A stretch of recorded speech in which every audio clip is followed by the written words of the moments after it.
how to enable or disable show place name in calendar on Samsung Galaxy S26 Ultra. Let's start the video. First of all, go to app library. Here click on calendar app.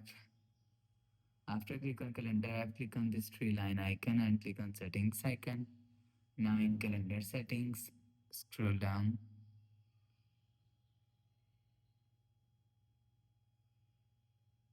Scroll down and you will see show place name is here. If you want to enable show place name, so turn off this on this button. After turn on this button, you will see show place name is enable.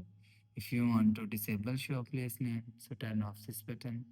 After turn off this button, you will see show place name is disabled. You will enable or disable show place name from here. After the process, go back to home screen. So that's how you can enable or disable show place name in calendar on Samsung Galaxy S26 Ultra. If you like the video, please subscribe. Thanks for watching.